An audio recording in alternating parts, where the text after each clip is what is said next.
So at this point, I would like to introduce our second speaker. Dr. Alexander Flor is currently Professor 12, UP Scientist 3, and Dean of the University of the Philippines, Open University, Faculty of Information and Communication Studies. He currently holds a 1 UP Professorial Chair in Knowledge Management, KM4D, for teaching and research. He served as chair of the Commission on Higher Education's Technical Committee on Alternative Learning Systems from 2010 to 2014.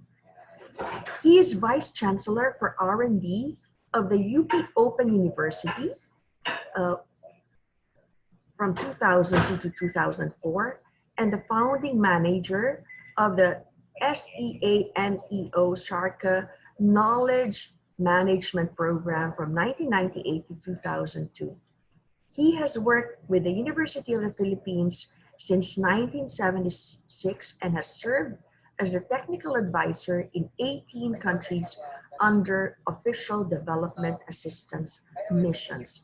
Please welcome Dr. Alexander Flor, or Sandy. Thank you, Sandy. Thank you very much, Professor Gisela and Professor Shawnee. Allow me to share my screen at this point. Okay.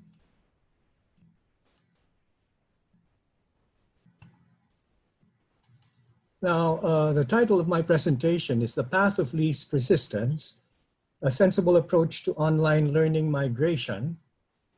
And I come from the Faculty of Information and Communication Studies of the UP Open University.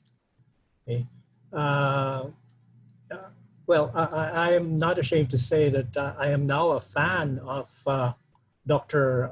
Brew, and I hope that she would consider teaching in our faculty in the future, and well, also in our other faculties or colleges. As a matter of fact, I'm also glad that the UP Open University has a voice, a small voice in this panel. Of course, I see Professor Concepcion, a colleague in one of the courses or in one of the programs of the Faculty of Management and Development Studies. Also, I see the former Dean of the UP-OU Faculty of Management and Development Studies, Dr. June Buot, as part of the audience.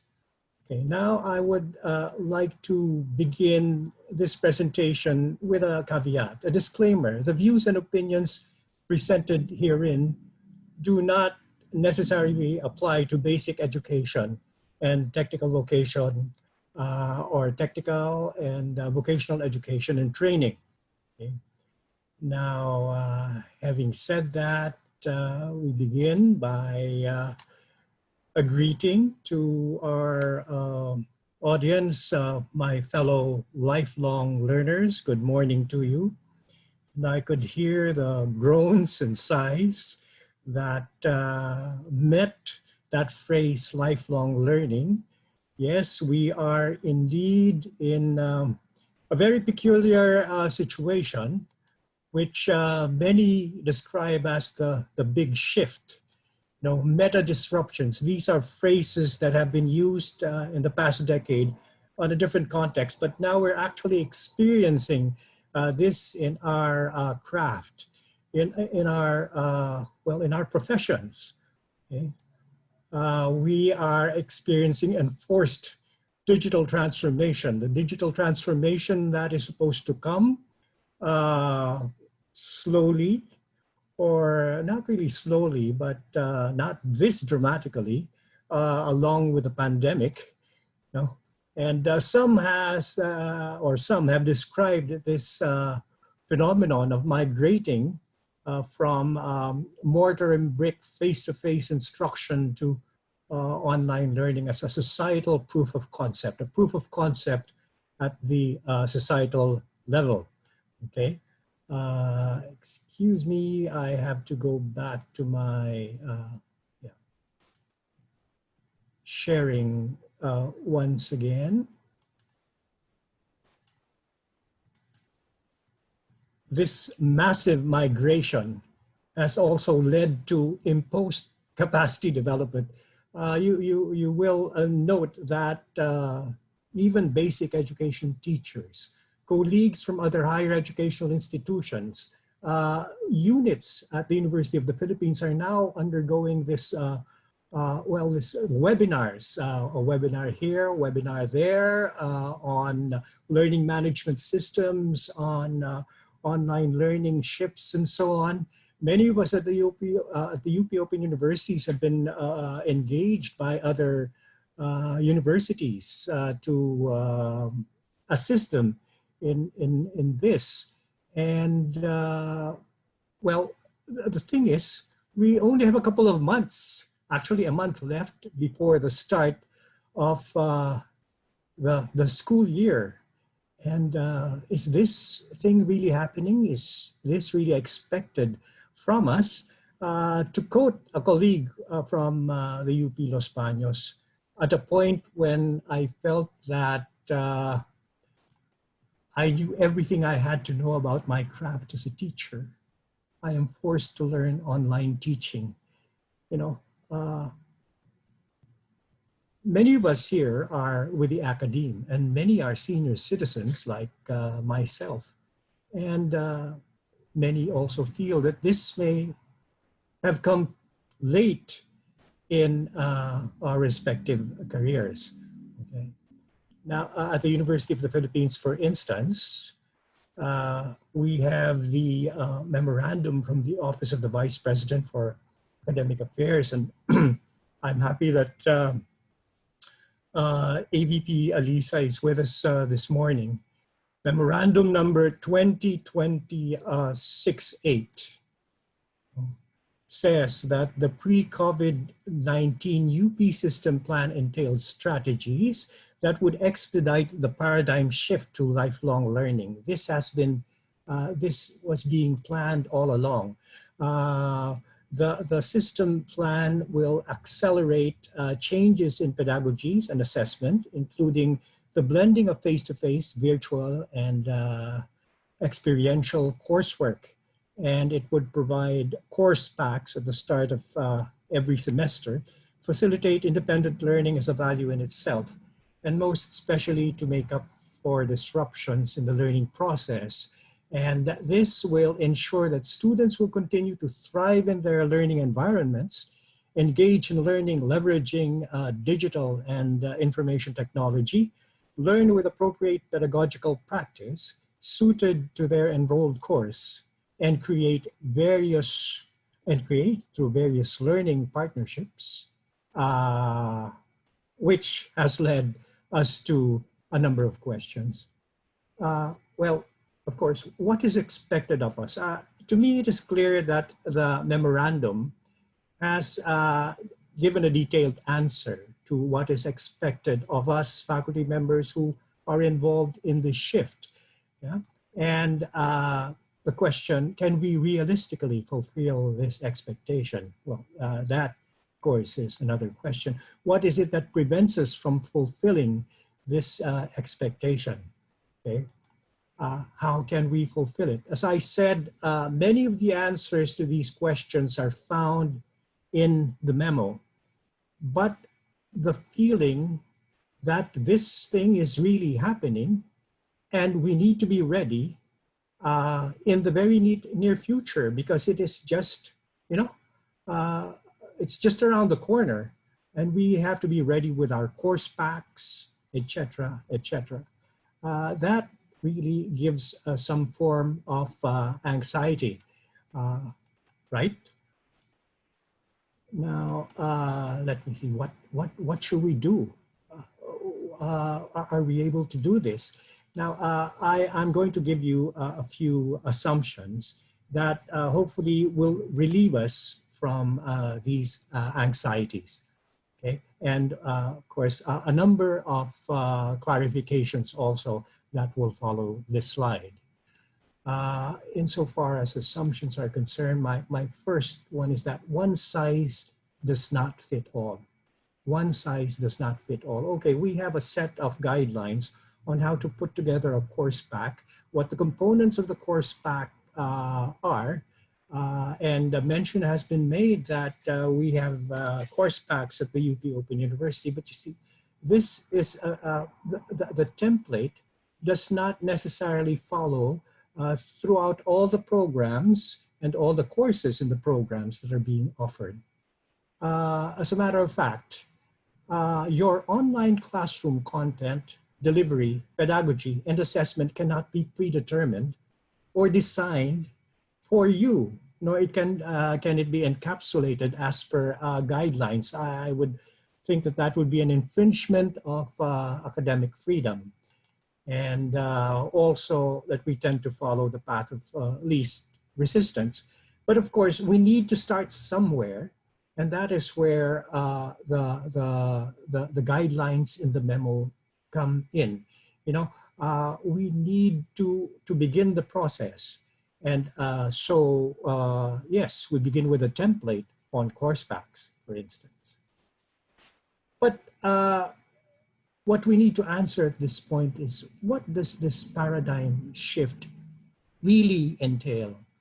What does this paradigm shift really entail? For the past 3 months, most of the capacity development efforts that I've seen, or efforts where we have been invited to serve as resource persons, focused on technology, you know, learning management systems, the accessibility of online learning. Do we have the equipment? Do our students have the equipment? Okay. Well, technology is not the only concern. Definitely, it is one major concern, but it is not the only concern. Consider, for instance, in our case at the UP Open University, we've shifted learning management systems in the course of 15 years or so, from IVLE to Moodle. During the early years, we gave a choice to our students: stick with the printed modules or shift to online learning.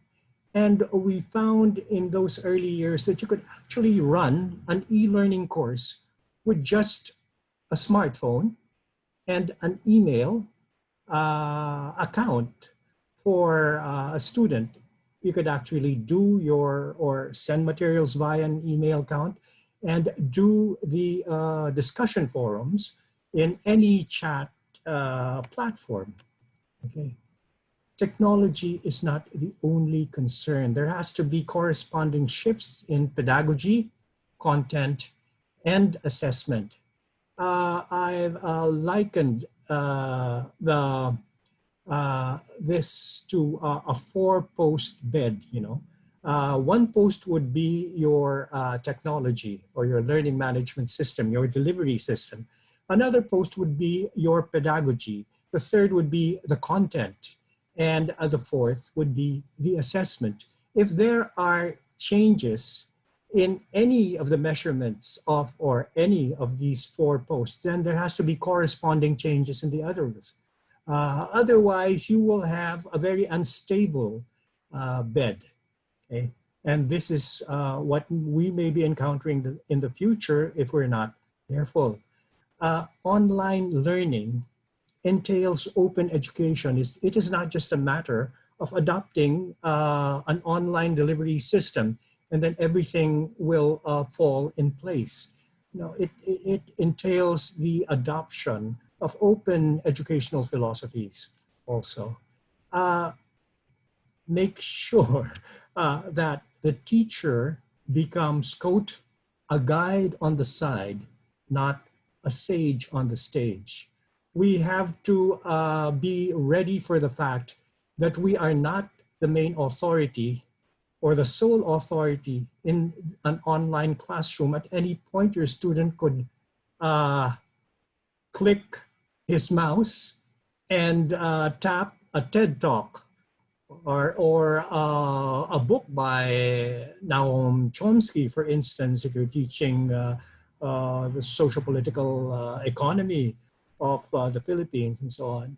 the teacher becomes a guide on the side, not a sage on the stage. Incidentally, I quote Professor Antonio Contreras of De La Salle, no, in this. The learner assumes responsibility and accountability for the learning and the outcomes. So the decisions on how we manage the classroom should also consider the learner, should also consider, or should be done with the participation of the learner. The learner co-creates the content. Okay? So we cannot really set the content at the very onset of course, it could be indicative content, but on every stage of the content of our course, we could not set it at the very onset. Okay, consider the so-called death of distance, you know, and transcendence of time, and this is why we have asynchronous instruments in our learning management systems. Okay. How exactly are we going to do this? Well, a suggestion is that we should present a range of options from the least common denominator. What is the least common denominator among our students? Well, I'm sure that everyone has a smartphone and an email address. Now, can we run our, or an email account, can we run our e-learning course with these two resources? It may prove difficult, but it can be done, I assure you. From the least common denominator to the most diverse choice of alternatives. And this could be the very sophisticated LMS and all their functionalities. Ideally, we should let the student decide what should be appropriate for him. And I underscore the word ideally. Consider that this migration that we are experiencing, or what this migration that we need to dive into, is a process. The content of our courses change. It is transitory. It is not set in stone. Our pedagogies are also evolving, and our assessment should be pragmatic. So there has to be alternatives to our assessment tools and mechanisms. I don't feel that we can adopt the assessment techniques that are done in mortar or face-to-face residential courses.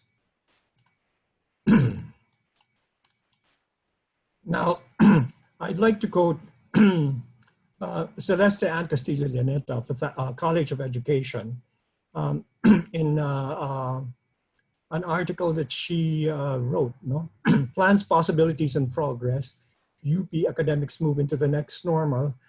These are several possibilities or that we could use. No? It depends on our creativity. Inviting eminent visiting professors who could not afford to be physically present for extended periods of time, and this would be at the least cost. Inviting experts such as noted literary authors, artists, scientists, researchers, and practitioners to interact with students in virtual class sessions.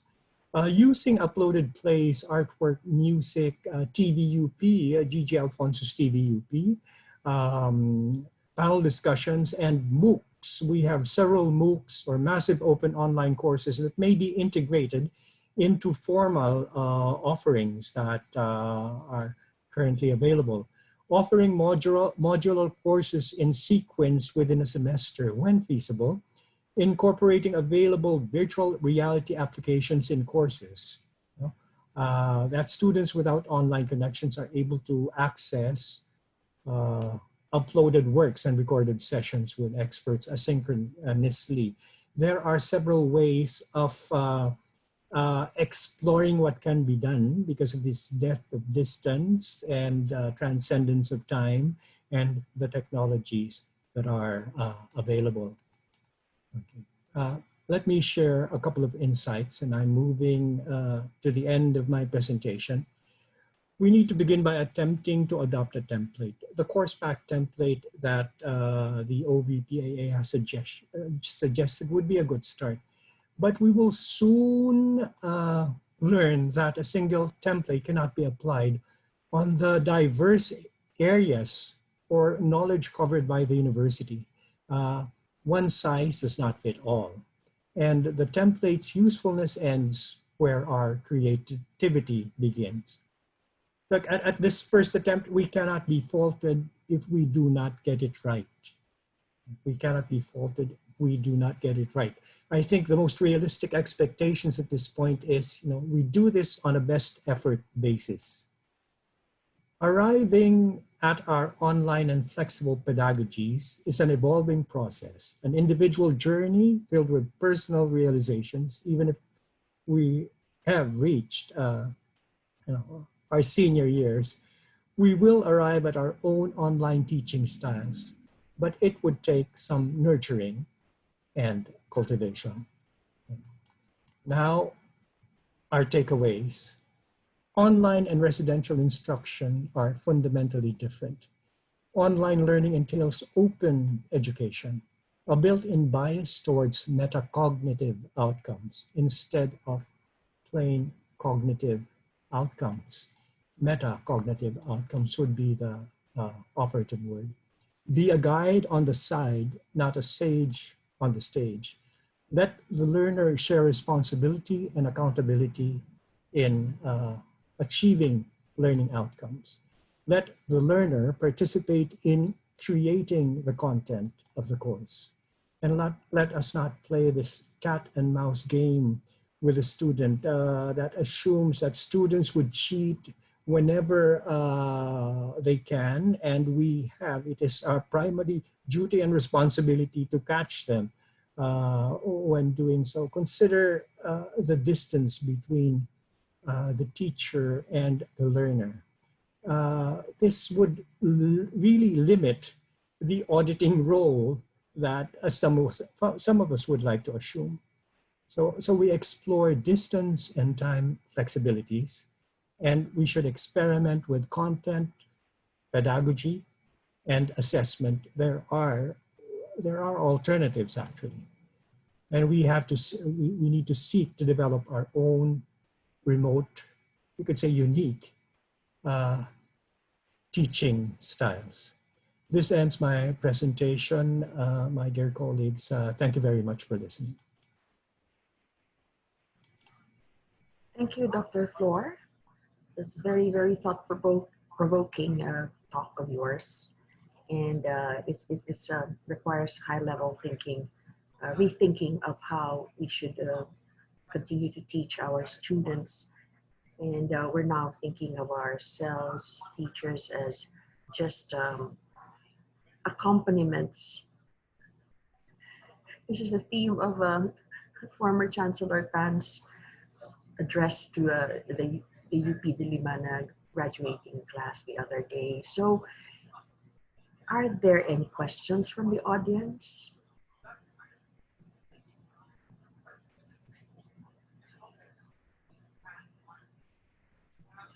I'm reading, and so far there are none. So, Dr. Flor, I'd like to ask whether you would think of a kind of a general ordering, putting some order into this new mode of learning, just by categorizing learning that would be rote, because on the undergraduate and postgraduate levels, to some degree, some learning would still have to be the kind of a basic information, concepts, principles, etc. The other category would be creative learning, so learning to seek new knowledge.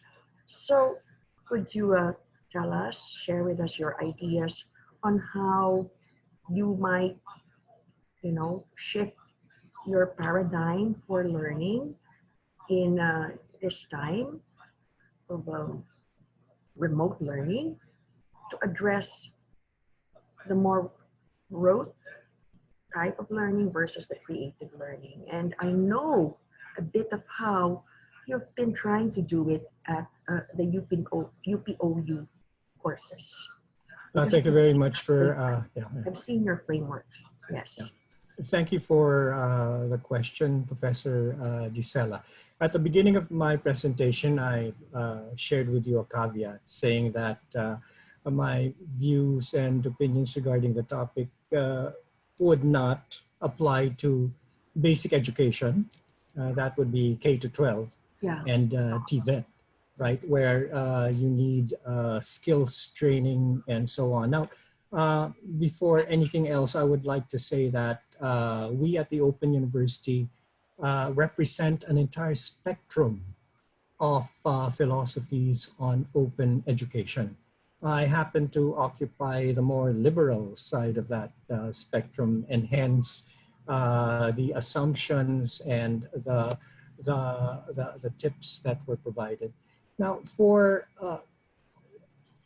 definitely, if we have programs such as physics, chemistry, or Yeah. even English, mathematics, the state of knowledge there is more or less firmed up and structured.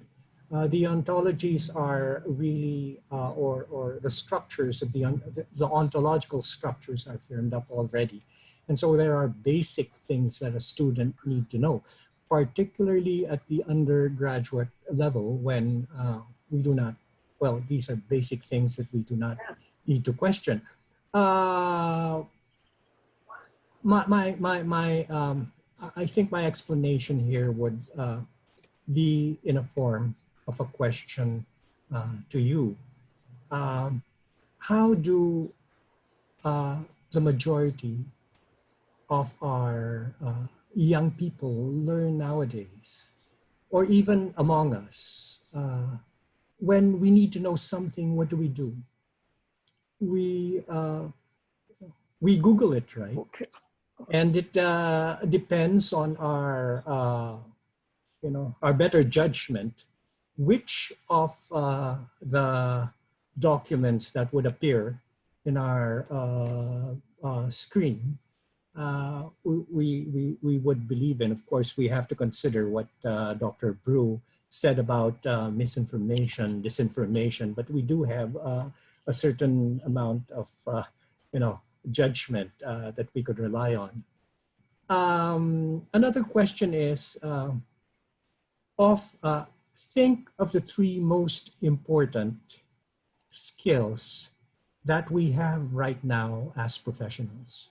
What are the three most critical skills that we individually have as professionals that has led us through our careers and so on? And my question is, did we learn that in a classroom from a teacher? I would think that the majority of the responses would be, no, I learned it while doing things. I learned it on my own. I would like to situate us as teachers. If we still think that we are the ones who teach our students basic, cognitive outcomes and so on, perhaps we are deluding ourselves. I'm not saying that I'm right, okay? But remember this scene in the film Good Will Hunting, where Will, who is a closet mathematical genius, debated a PhD student from Harvard on the social political economy of the US. And he floored that graduate student. At the end of that scene, it was in a bar, he said that, oh, you just blew 60,000 US dollars worth of education per year on an education that I got using a $15 library card. Okay. Well, of course, these are extreme examples, but we have to situate ourselves. Yes, we feel that we need to control the classroom in a sense, in a way that we ensure that a certain cognitive outcomes are achieved. But let us consider the role of the student also in this teaching learning situation. That's all I can say at the moment regarding this, Professor Gisela. Thank you.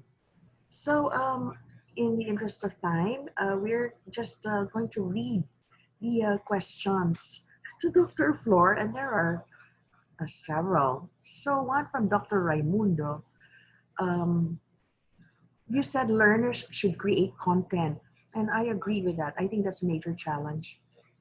How can this be possible when the outline of the course has already been established? I think you addressed the problem, but well, I don't know if you have a chance to answer this in like two statements.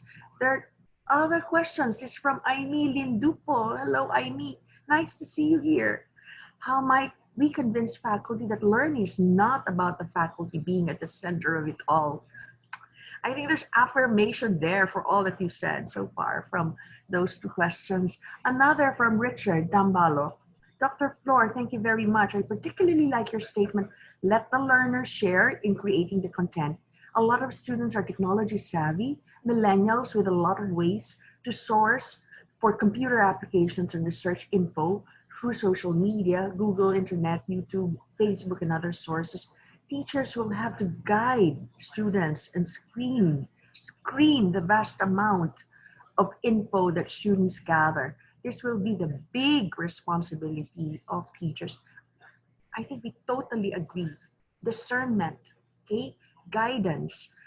Exactly. From Arcibel Bautista, what is the best type of assessment? So this question of assessment arises again.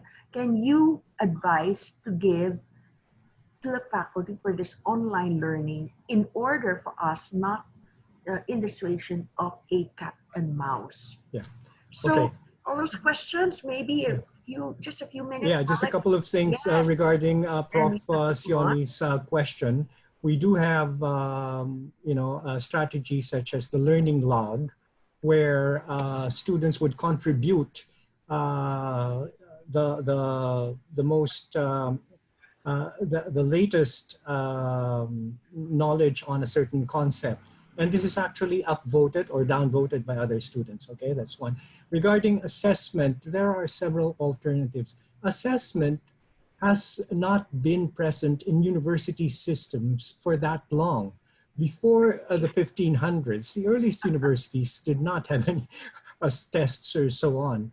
Okay, so you have third-party assessments. Having another, I actually feel that if we do assess our students, that would also constitute a conflict of interest because we are assessing ourselves, right? There are third-party assessments, industry-led assessments, okay, and authentic assessments that we're experimenting on.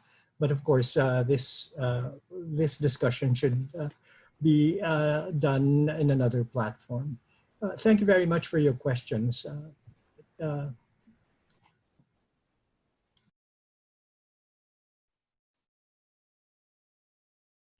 Giselle, unmute yourself. Thank you very much, Dr. Flor, for all your answers to the questions. Very, very enlightening.